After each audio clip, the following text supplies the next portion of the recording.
नमस्कार दोस्तों, जैसा कि ट्रंप ने दो न्यूक्लियर सबमरीन्स रशिया के खिलाफ कहीं समंदर में डिप्लॉय कर दी हैं ताकि रशिया पर यूक्रेन मसले पर प्रेशर बनाया जा सके और भारत पर 25% टैरिफ और पेनल्टी लगाकर भारत को रशियन ऑयल और आम खरीदने से मना करने के जरिए भी रशिया पर प्रेशर बनाने की कोशिश की गई। आखिर ये ट्रंप की कैसी मानसिकता है कि वो रशिया के खिलाफ ऐसे कदम उठा रहे हैं और रशिया को डराने धमकाने की कोशिशें कर रहे हैं। इससे तो पूरी दुनिया फिर से शीर्ष युद्ध की ओर बढ़ रही है और यूक्रेन के साथ साथ पूरे वेस्ट और यूएस को भी ट्रंप ने युद्ध के कगार पर ला खड़ा किया है।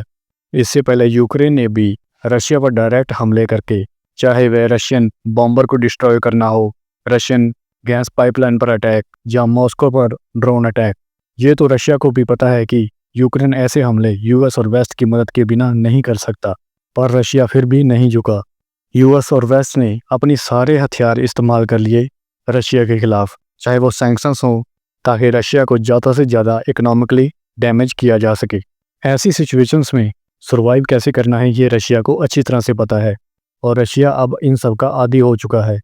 ये वही रशिया है जिसकी भूमिका नाजी जर्मन के खिलाफ सबसे ज़्यादा रही थी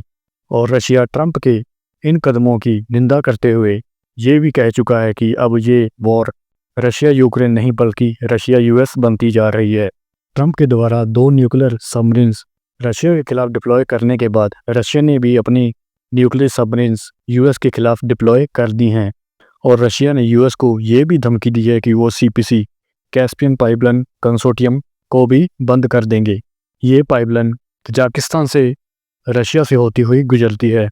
जिसका कंट्रोल अमेरिकन कंपनीज एक्सियन, शेवरन और शेल जैसी कंपनियों के पास है। अगर रशिया ये पाइपलाइन बंद कर देता है तो इससे यूएस और यूरोपियन यूनियन को बहुत बड़ा झटका लगने वाला है, क्योंकि इस पाइपलाइन के बंद होने के बाद पेट्रोल और गैस के दामों में काफ़ी बढ़ोतरी देखने को मिलेगी।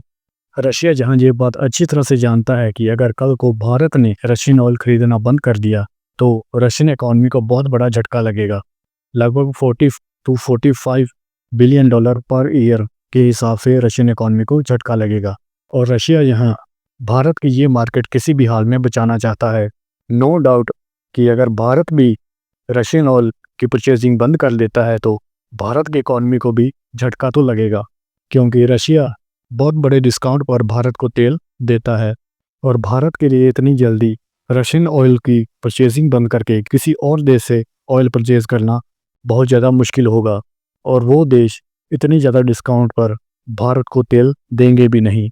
अब ट्रंप के इन टैरिफ और इन कदमों के खिलाफ भारत ने भी कदम उठाने शुरू कर दिए हैं। पीएम मोदी ने पूरे देश से अपील की है कि वो स्वदेशीकरण को बढ़ावा दें और भारतीय व्यापारियों और दुकानदारों से भी अपील की है कि वो ज़्यादा से ज़्यादा स्वदेशी सामान ही बेचें,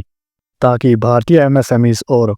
भारतीय किसानों के हितों की रक्षा की जाए, क्योंकि 25% टैरिफ होने के कारण भारतीय सामान की मांग अमेरिकन बाजार में कम होगी और पाकिस्तान, बांग्लादेश जैसे देशों के ऊपर कम टैरिफ होने के कारण उनके सामान की मांग अमेरिकन बाजार में बढ़ेगी।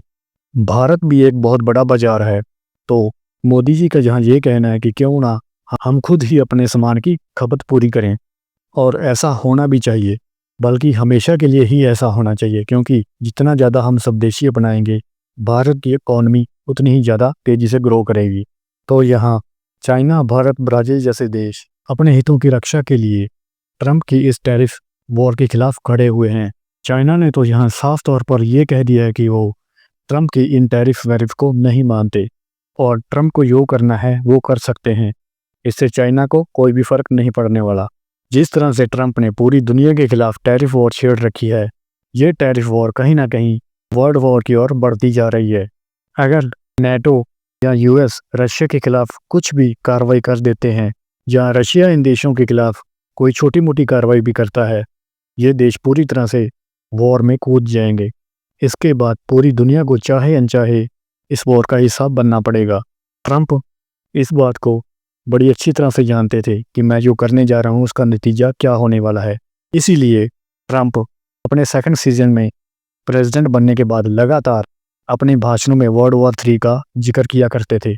तो क्या ट्रंप के ये बयान और ट्रंप के द्वारा उठाए गए ये कदम वाकई में ही दुनिया को वर्ल्ड वॉर 3 में धकेल देंगे? ये तो आने वाला समय ही बताएगा। ट्रंप को यहाँ अच्छी तरह से पता है कि भारत रशिया का ऑयल परचेजर और आर्म परचेजर है,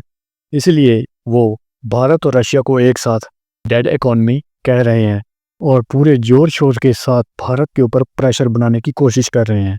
यहाँ पर भारत ने भी साफ तौर पर यह कह दिया कि वो अपने हितों की रक्षा के लिए यूएस के सामने नहीं झुकने वाला। तो ऐसे में भारत और भारत के नागरिकों को भी इस स्वदेशीकरण मुहिम में अपने देश के साथ खड़ा होना होगा और बाजार से कोई भी सामान खरीदते समय इस बात का ध्यान रखें कि उस सामान को बनने में